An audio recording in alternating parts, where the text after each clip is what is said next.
Soul is welcome here. That is so perfect with our theme for today. Good morning, everyone. So nice to see everyone.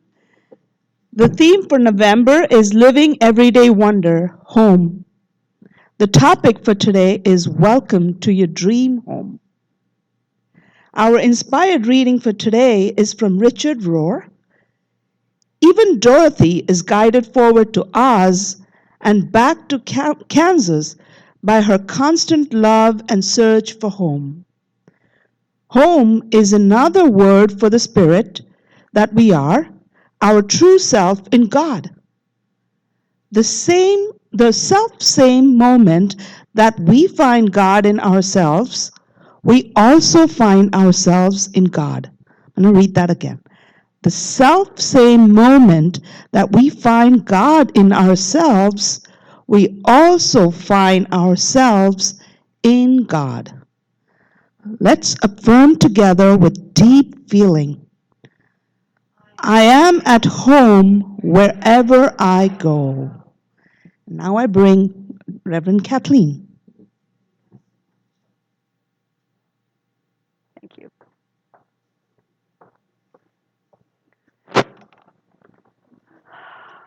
I love that quote.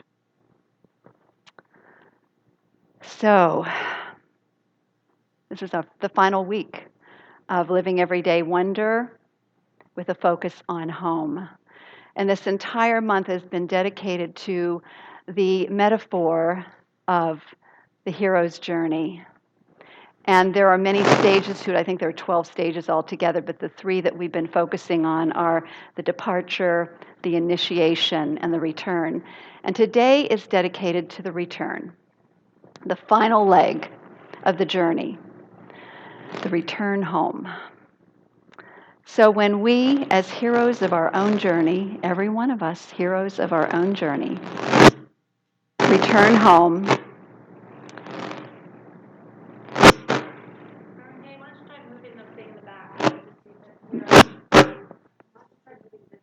this, did that do it? You're a miracle worker, Michelle. That was great.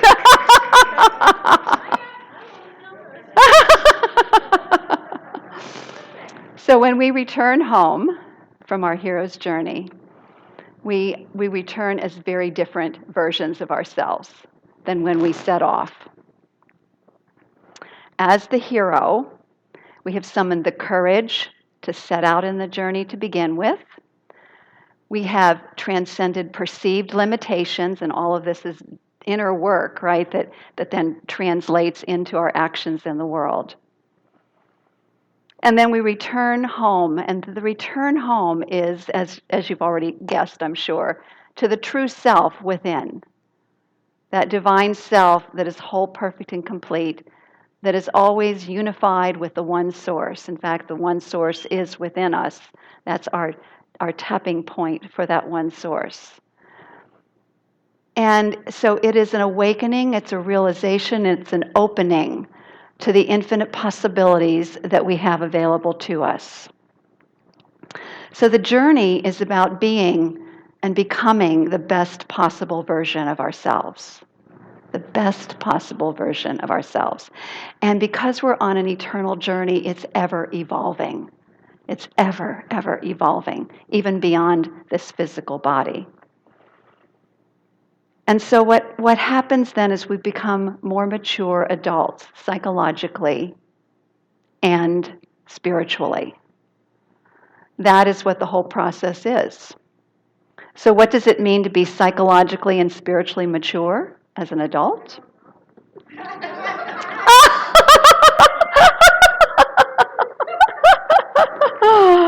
So as the hero, we as mature adults have the courage. So courage is the first one. The courage and the willingness to go into the dark caves of our fears, facing the challenges that we have head on, and not ignoring or denying uncomfortable circumstances. So what I want to set clear, because some people when they first get into science of mind get a false impression of what Ernest Holmes is teaching. So what he is teaching is that we do not deny the circumstances. Now, he says turn away from the appearance, but we don't, and he says a little later on that, we don't deny the circumstances. What we deny is the power that those circumstances have over us. That's a really important distinction. We deny the power that any circumstance has over us because we understand that within us we have the very creative power of the infinite to support us through any difficult situation. In treatment, one of the ways that we do that is we can say, despite the fact that, and whatever is going on in our lives, I know the truth that I have the power, the grace, the presence of the infinite to support me in overcoming any difficulty. So I'd like to illustrate this with a story. So this one summer, as Ray Blankenship was preparing his breakfast, he gazed out the window, and there was a rain-flooded drainage dish. It was huge rains that was outside his window, and he sees this little girl floating by in it, totally moved into action, ran out the front door, and started running down to try to get ahead of her, just so he could grab her. And this is like a big, over-flooded ditch. So he finally jumps in ahead of her. He gets ahead of her, comes up, grabs one of her arms, and then they're just about to go into the culvert that goes underneath the road when he finds a rock on the side to grab onto. And so he's holding onto that rock with all of his might and holding onto this little girl at the same time with this incredible current and churning water pulling at them. And the only thought he could have is, I hope I can hold on long enough until the fire department gets here. So he did even better than that. He was able to somehow pull himself and the little girl out of the water, so by the time the fire department came, the rescue team came, they were already on the ground and they were treated, of course, for shock at that point in time. And then on April 12th, 1989, Ray Blankenship was awarded the Coast Guard's Silver Life-Saving Medal. And the thing that I want to share with you that's going to really blow your mind, and it blew my mind, is he revealed later that he couldn't even swim. He couldn't even swim. So to me, that's a great example of he didn't deny the fact that he couldn't swim or what the circumstances were, but he did deny the power that had over him, and he did what he felt he needed to do. Amazing stories like that just are mind-blowing. So that's about courage. Psychologically and spiritually mature adults have courage. The next one is we take responsibility. We refuse to dwell in victim consciousness. We refuse to dwell in victim consciousness. That means we refuse to blame or to shame ourselves. We refuse to blame or shame others. We refuse to make excuses or to wait for difficulties to magically disappear on their own. Mature adults acknowledge the circumstances, own the responsibility, and then find solution. Take action to remedy. I have a beautiful story to illustrate that. This is a story by Leo Buscaglia. He's known as the Love Doctor. Anybody ever heard of his work? I know I have, yeah. Well, he writes this story about one day when his father came home totally distraught and said that he would have to declare bankruptcy because his partner had absconded with the firm's funds. And so here he was coming home to his family to announce this. Well, his mother responded in this way. She went out, sold some jewelry, made a feast, bought some food, made a feast for the family, and they're all kind of looking at like, oh my gosh, this is like really a lot, considering the circumstances. And her response was, "This is the time for joy. The time for joy is now, when we need it most." Well, her action, her courageous action, her taking responsibility for uplifting the family, which is what she did, encouraged all of them, inspired all of them to gather together and to come up with solution, taking responsibility. So we humans share many universal needs: food, shelter, connection, purpose.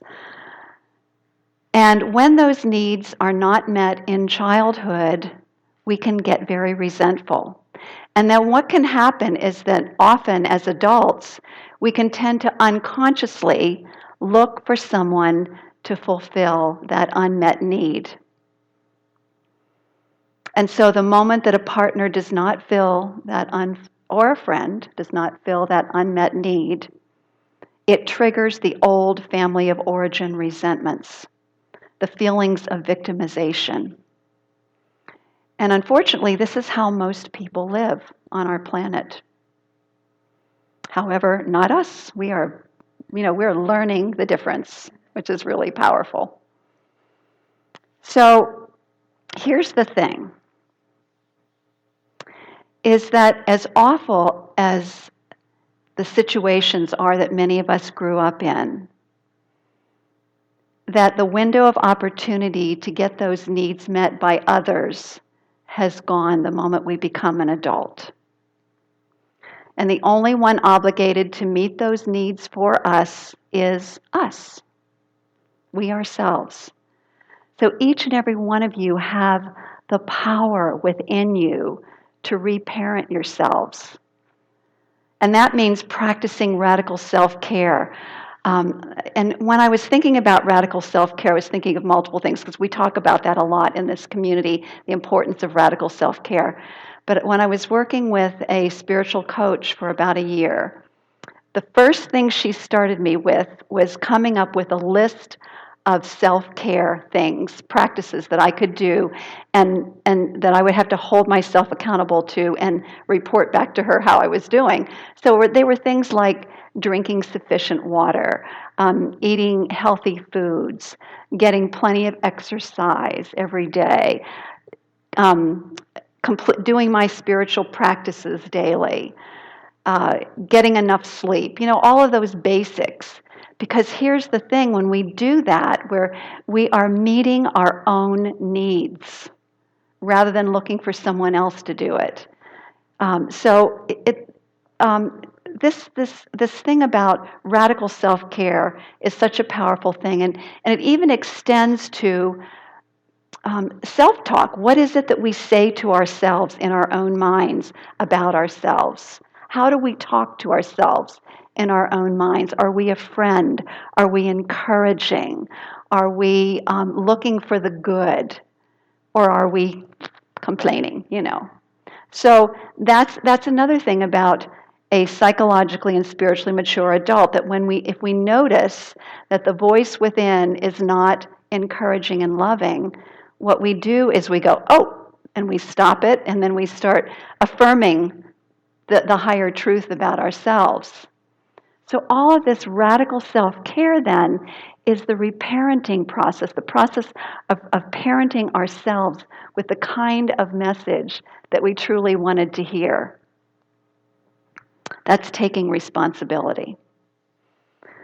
The next one is we release what does not serve. And that means mentally, emotionally, and physically.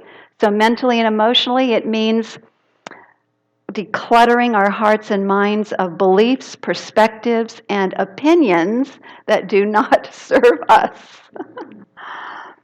And, we do that with our inner work, and our classes are all designed to do that, and working with a practitioner can certainly support you in that. It also means decluttering and releasing possessions that don't serve. And we have people that make careers out of it. Somebody even in this room, helping people declutter and bring order to their lives. Oh, one of the things offered at the promise auction from Michelle is decluttering. Very good. All right. So, decluttering and bringing order. And the thing that I want you to focus on is, how do you feel? How do you feel after you have decluttered a room, cleaned it, and brought it to order? What's the feeling that you get? Peace, freedom. Yeah, less is more. Yeah, but the feeling, we're talking about the feeling. Lighter. Yeah, lighter. Lighter, relieved, yes. And the same thing happens when we do our inner work. After you've done a radical forgiveness worksheet, or after you've done a spiritual mind treatment, or after you've filled out a Byron Katie worksheet, one of her worksheets. How do you feel? You've decluttered your mind. How do you feel? Lighter, yeah. It's the same thing. Lighter, more peaceful, free. So this idea of releasing what does not serve on all levels is so powerful. And I'll be sharing a little. Pardon? Oh yeah, room for fresh air. Exactly. So the culmination then of the psycho-spiritual journey is transcendence.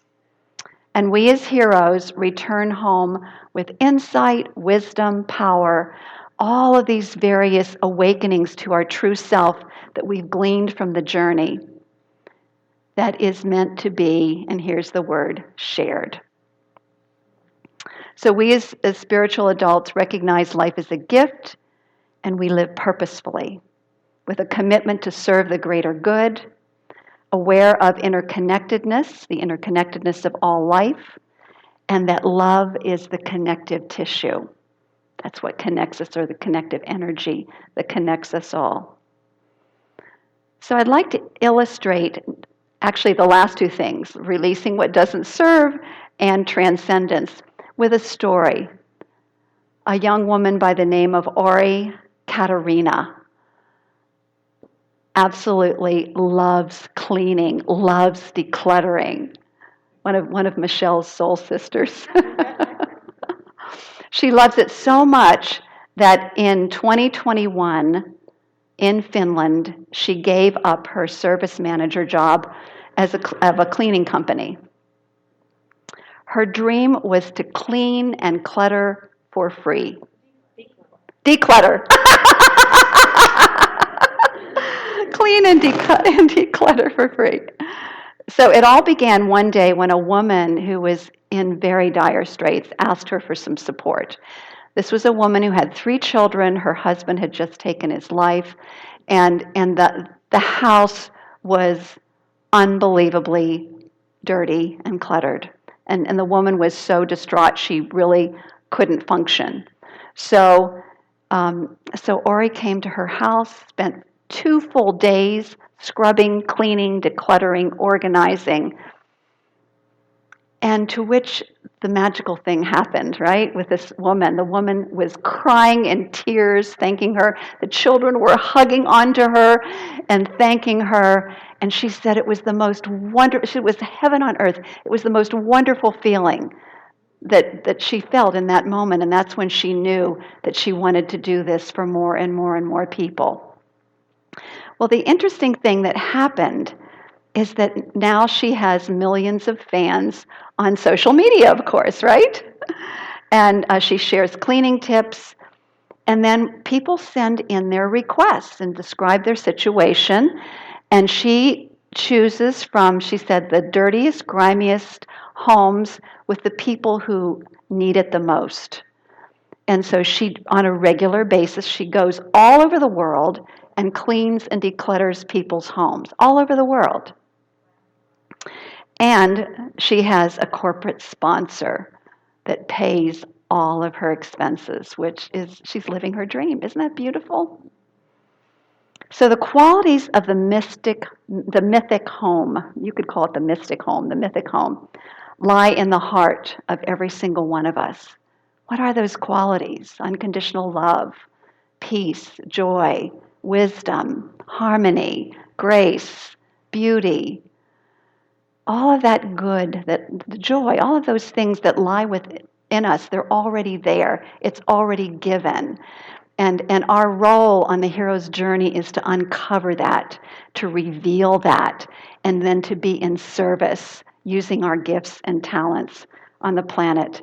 And here's the piece that is so beautiful about that in that process of revelation, in that process of returning home, is that we bring home the ultimate home, which is the divine self within, with us wherever we go. And so those who are in our presence feel that presence, that safety in our presence, and as a result, inspire those around us to do the same. So, what a joy it is for me to share in this journey with you, this hero's journey, and to be a witness to your own unfoldment. You're a witness to my own unfoldment, and how we support each other with so much love and so much care. And for this, I am so grateful. And now, what I would like to do is to introduce you to Candace. I'm inviting you to bring your home with you, your inner home with you, that consciousness, as Candace guides us through this beautiful Diwali ritual. Thank you, Candace. Let's give her a round of applause.